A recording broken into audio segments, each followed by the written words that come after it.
SEO Social Science YouTube channel, your study guide.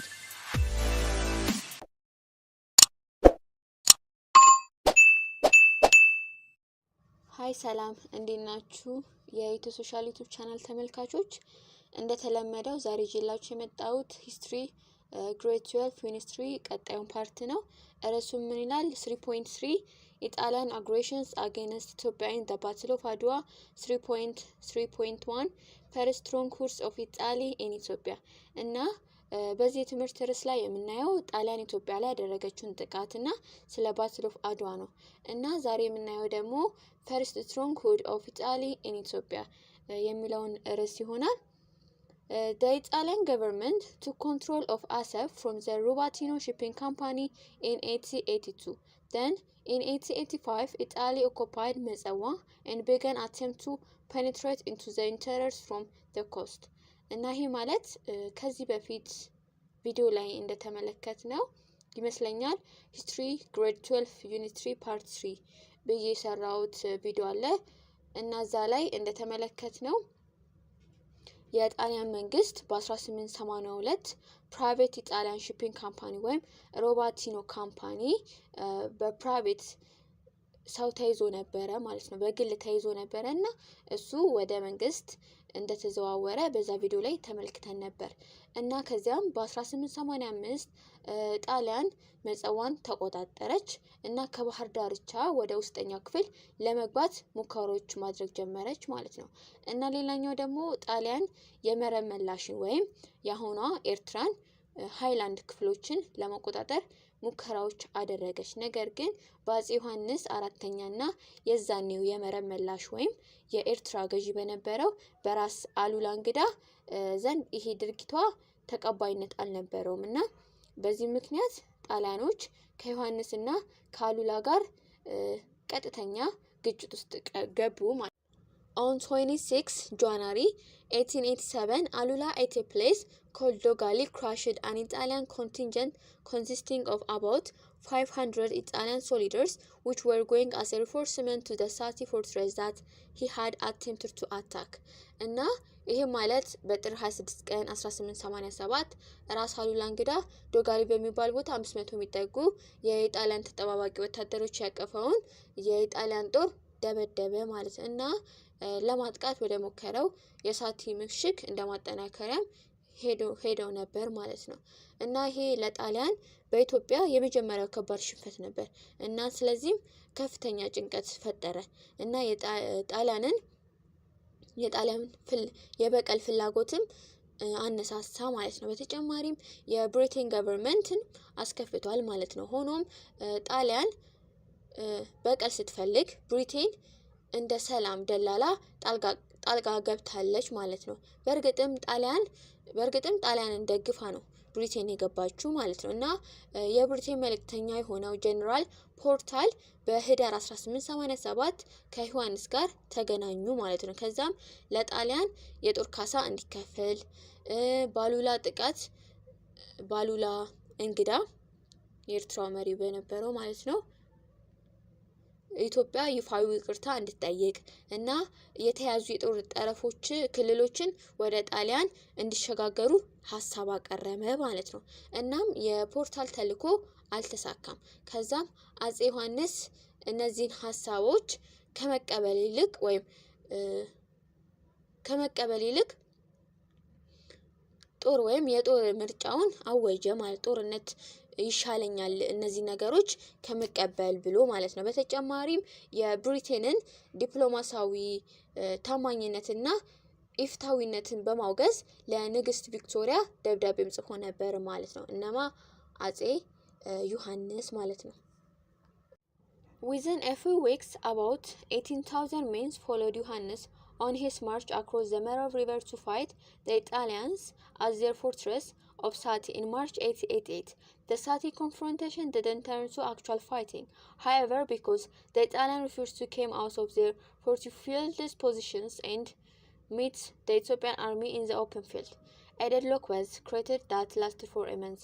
እና ይሄ ማለት በጥቂት ሳምንታት ውስጥ 80,000 የሚጠጉ ሰዎች ከአፄ ዮሐንስ ጋር በመሆን በማርች 1888 በሳቲ ምሽጋቸው ጣሊያኖችን ለመዋጋት የመረብ ወንዝን አብሮ አቋረጡ ወይም ተከተሉት ማለት ነው። ነገር ግን የሳቲ ግጭት ወደ ትክክለኛ ጦርነት አልተለወጠም። ምክንያቱም ጣሊያኖች ከመሸጉበት ቦታ ለመውጣት እና የኢትዮጵያ ጦር ሜዳ ላይ ለማግኘት ፈቃደኛ አልሆኑም ነበር ማለት ነው። እና በዚህ ምክንያት ለወራት ያክል ምንም ነገር አልተፈጠረም ወይም ስምምነት ላይ አልደረሱም ማለት ነው። እና ሌላኛው ደግሞ የኢትዮጵያ ጦር በአብዛኛው የያዘው ገበሬዎችን ነበር እና በሳቲ ብዙም ሊቆዩ አልቻሉም ነበር። ምክንያቱም የሰፕላይ እጥረት አጋጠማቸው።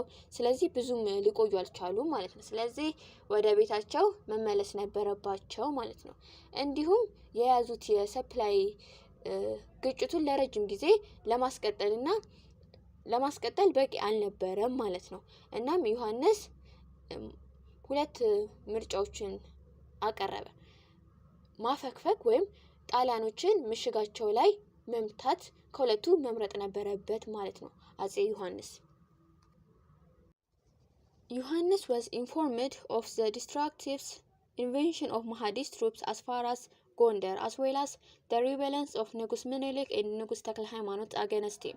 እና አፄ ዮሐንስ ሳቲ ላይ ያሉ የማህዲስ ጦር እስከ ጎንደር ድረስ ያደረሰውን አውዳሚ ወረራ ሰሙ።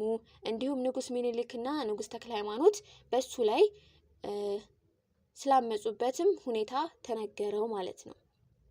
እና አንድ የምነግራችሁ ነገር ቢኖር አንዱን ርዕስ በመታነቡበት ጊዜ ከሌላው ጋር እያገናኛችሁ አንብቡት። ለምሳሌ ይህ አሁን ያልኳችሁ ንጉስ ምኒልክና አፄ ተክለ ሃይማኖት አፄ ዮሐንስ ላይ ያደረሱትን ነገር ከዚህ በፊት ያየናቸው ክፍሎች ላይ ተመልክተን ነበርና ስለዚህ እንደዛ ብታነቡ ተመራጭ ነው።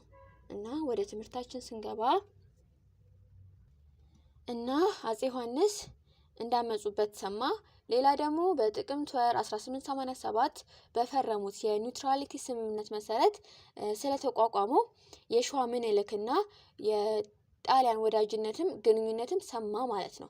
እና ይህ ሁሉ ነገር እና ጣሊያኖች ከምሽጋቸው ለመውጣት ፈቃደኛ ካለመሆናቸው ጋር ተደምሮ አፄ ዮሐንስ ከጣሊያን ጋር የሚያደርገውን ጦርነት ለሌላ ጊዜ ለማስተላለፍ እንዲወስን አድርጎታል ማለት ነው። ከዛ መጀመሪያ የውስጥ ተንኮለኞችን መቅጣት ከዚያም ማህዲስቶችን መታገል መረጡ ማለት ነው አፄ ዮሐንስ attacked Gojaam first and after a bloody destructive got the submissions of its king. The plan to fight Menelik was dropped. However, instead the emperors and Menelik made an agreement to help each other against their common enemies.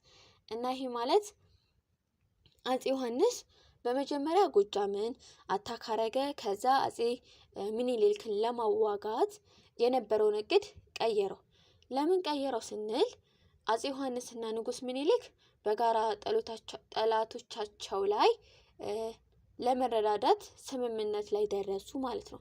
እናም ሁለቱም ለሰላም የጋራ ጥቅም ነበራቸው። ምክንያቱም ዮሐንስ አገራቸው በሁለት የውጭ ጠላቶች በማህዲስቶችና በጣሊያኖች በተወረረችበት ወቅት ደም አፋሳሽ እርስ በርስ ጦርነት እንዲካሄድ አልፈለጉም፣ እርስ በርስ እንዲጋጩ አልፈለጉም። እና ምኒልክም ደግሞ የአፄ ዮሐንስን የወታደራዊ የበላይነት ወይም የጦር የበላይነትን ተረዱ ማለት ነው። እናም ደግሞ ጣሊያኖች ትልቅ ዓላማቸው የነበረው ንጉስ ምኒልክ አፄ ዮሐንስን እንዲከዳው ነበር። ምክንያቱም ይህ እንዲፈጠር የፈለጉበት ምክንያት በእነሱና በአፄ ዮሐንስ መካከል ጦርነት ወይም ግጭት ሲፈጠር ገለልተኛ እንዲሆኑ ነበር ንጉስ ምኒልክ ማለት ነው።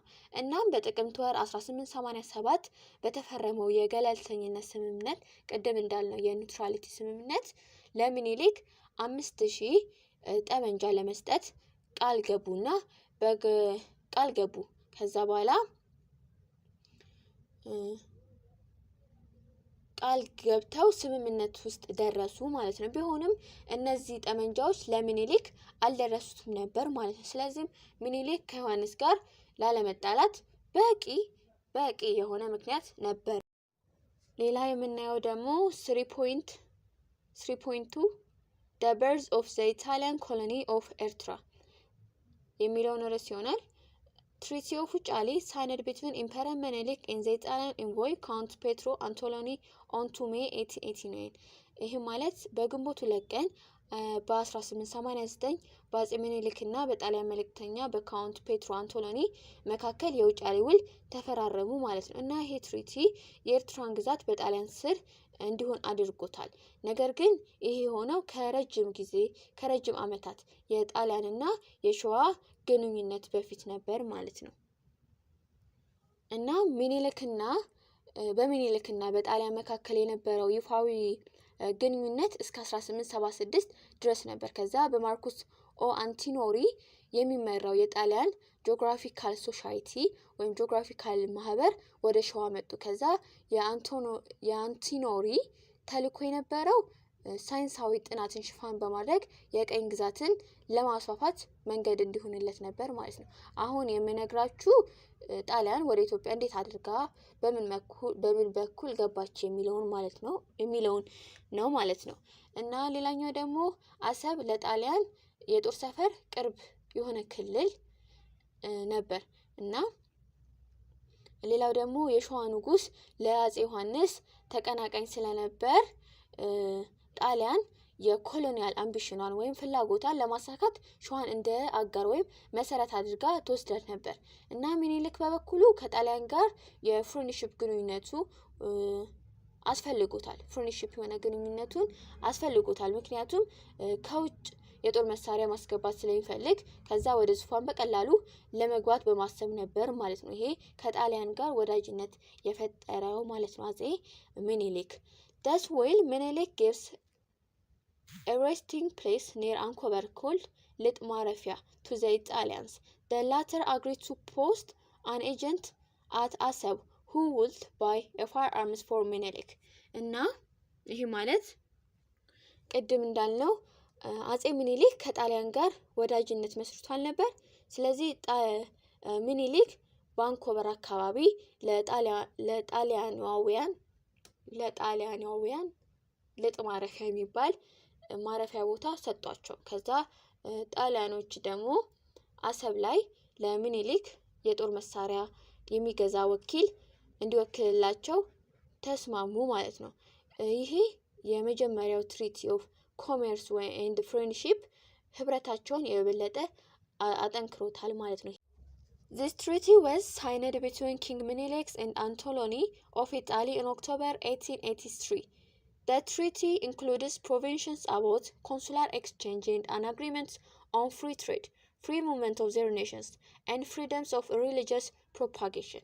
እና ይሄ ስምምነት በጥቅምት ወር 1883 በንጉስ ሚኒሊክና በጣሊያናዊው አንቶሎኒ መካከል የተፈረመ ሲሆን ስምምነቱም የኮንሱላር ኤክስቼንጅ እና የነፃ ንግድን የዜጎቻቸውን ነፃ የመዘዋወር እና የሃይማኖትን ነፃነት የተመለከተ ስምምነቶችን ያካተተ ነበር ማለት ነው። የስምምነት The Third Italo-Shuan Treaty came in 1887 following the Dogal incident when Italy needed the help of Menelik more than he needed there.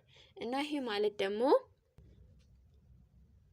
ይሄ ማለት ሶስተኛው የጣሊያንና የሸዋ ስምምነት በ1887 ዓመተ ምህረት ተፈራረሙ ማለት ነው።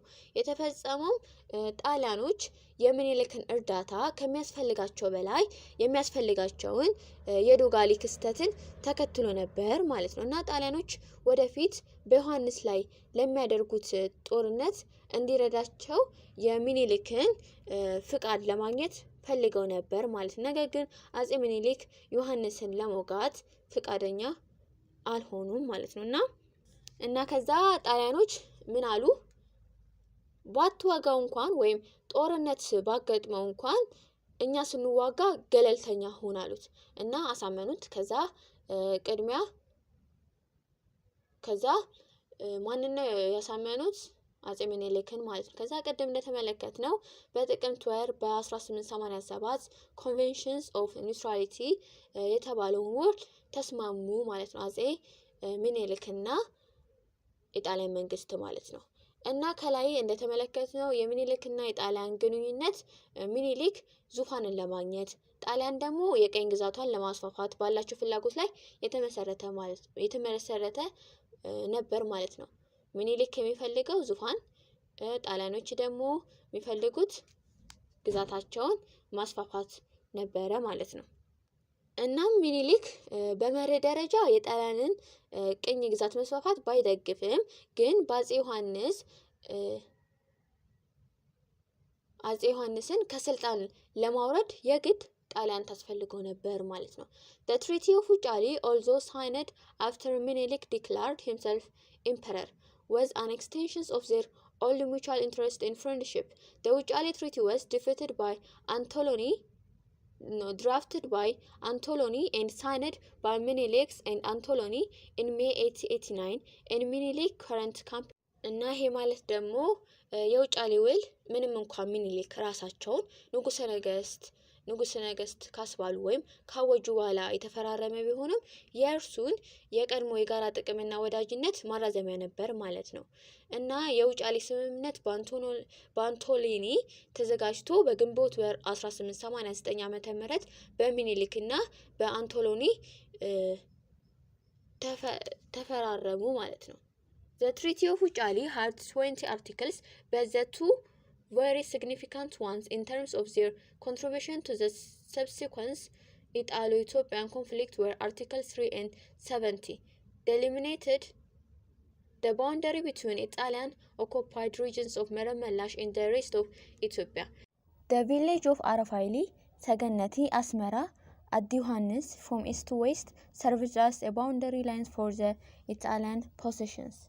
እና ይሄ ማለት የውጫሌ ውል 20 አንቀጾች ነበሩት። ነገር ግን ሁለቱ በጣም ጣሊያንና ኢትዮጵያን ግጭት ውስጥ የከተቱ ነበሩ። እነሱም አንቀጽ 3 እና 17 ነበሩና አንቀጽ 3 የሚለው በጣሊያን የተያዙ የመረመላሽ ክፍሎች እና የተቀረው የኢትዮጵያን ክልል ወሰን ወይም ድንበር የሚወስን ነበር አንቀጽ 3 ማለት ነው። እና እነዚህ ክልሎች አራፋይኒ፣ ሰገነቲ፣ አስመራና አዲ ዮሐንስ ከምስራቅ እስከ ደቡብ ያሉ መንደሮች ለጣሊያን ይዞታቸው እንደ የድንበር መስመሮች ሆኖ ያገለግሉ ነበር ማለት ነው። ስለዚህ ጣሊያኖች ከመረብ ወንዝ ማዶ ባሉ ቆላማ አካባቢዎችና አንዳንድ የደጋ አካባቢዎች ላይ ህጋዊ ባለቤት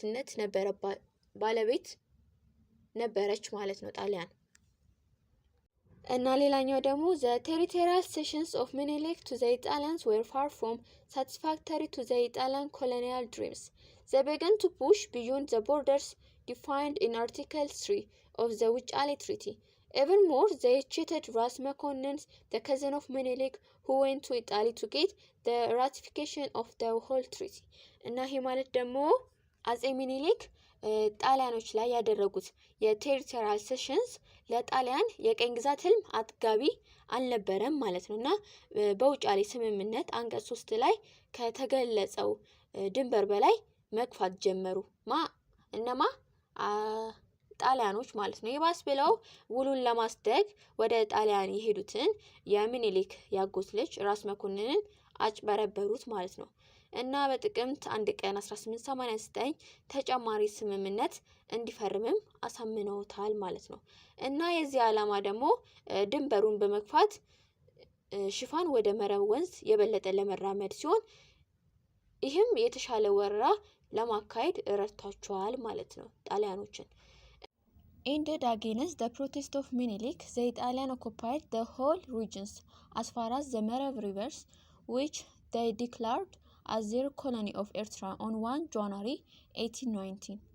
እና በ1890 ጣሊያኖች የንጉስ ሚኒሊክን ተቃውሞ በመቃወም ኤርትራንና የኤርትራን ሁሉንም ክልሎች እስከ መረብ መላሽ ያለውን በሙሉ ያዙት ማለት ነው። እነማ ጣሊያኖች